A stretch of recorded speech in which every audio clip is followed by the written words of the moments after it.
big grass beds all over the place out here.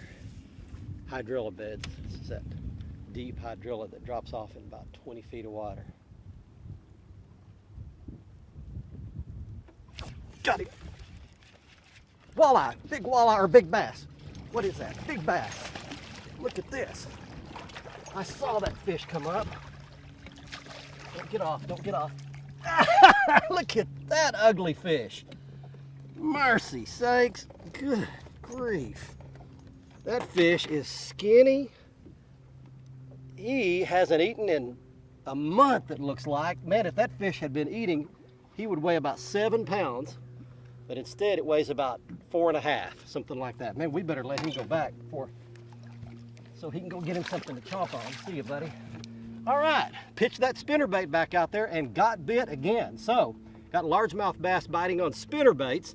Welcome back, everybody. We're on Lake Murray today. And really, this lake, I've more fished it in the summertime when the fish have been schooling around. There's nothing schooling right now. Everything is real dormant, kind of backed out deep off the edges of these weed beds and hydrilla beds. So we'll see what happens here throwing a spinnerbait. I've got a jig on for fishing back a little bit deeper, and if I have to, I'm going to show you a little drop shot rig and how we can pull off deeper. If these fish get finicky once the sun gets straight up overhead, they move back out deeper, you can almost force feed them with a drop shot rig. Talking about fall techniques, water temperature around our region right now is in the low 60s for the most part.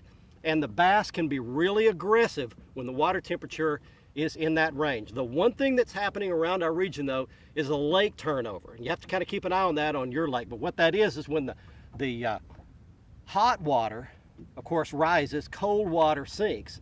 And in the fall, the surface temperature, which has been really hot all summer, begins to cool off. It gets lighter than the water down below it, and it actually sinks. And what it does is just churns up the bottom, makes the water kind of off color and kind of messy, and messes the fishing up for a little while. They don't like to bite during that. So you have to keep an eye on the turnover in the fall at the local lake, or mostly in lakes and reservoirs, not so much in rivers and bays and that kind of thing.